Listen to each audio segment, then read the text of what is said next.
ایک دن حضرت عمر بن خطاب رضی اللہ تعالیٰ عنہ مدینہ کی گلیوں میں گشت کر رہے تھے تاکہ عوام کے حالات معلوم کر سکیں۔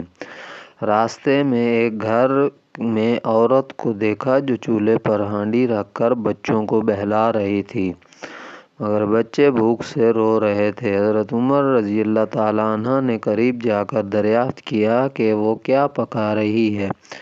عورت نے جواب دیا، یہ صرف پانی میں پتھر ڈال کر بچوں کو بہلانے کا طریقہ ہے۔ میرے پاس کھانے کو کچھ نہیں اور میں ان کے دل کو تسلی دے رہی ہوں کہ شاید کھانے کے انتظار میں وہ سو جائیں۔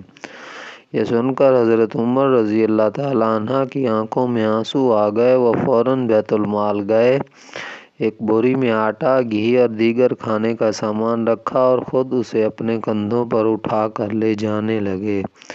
حضرت عمر رضی اللہ تعالیٰ عنہ کے خادم نے عرض کیا، یا امیر المومنین، میں یہ بوری اٹھا کر لے جاتا ہوں۔ حضرت عمر رضی اللہ تعالیٰ عنہ نے فرمایا، قیامت کے دن میرا بوجھ بھی کیا تم اٹھاؤ گے؟ یہ بوری مجھے خود ہی لے جانے دو۔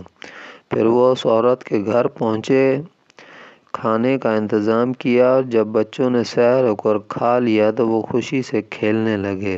عورت نے حضرت عمر رضی اللہ تعالیٰ عنہ کو پہچانتے ہوئے کہا، اللہ آپ پر رحم کرے، آپ ہی تو امیر المومنین ہیں۔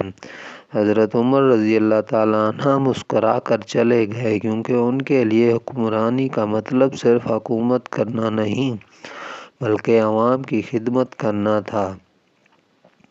یہ واقعہ حضرت عمر رضی اللہ تعالیٰ عنہ کے انصاف، رحمدلی اور عوام کے ساتھ ان کی محبت کی ایک عظیم مثال ہے۔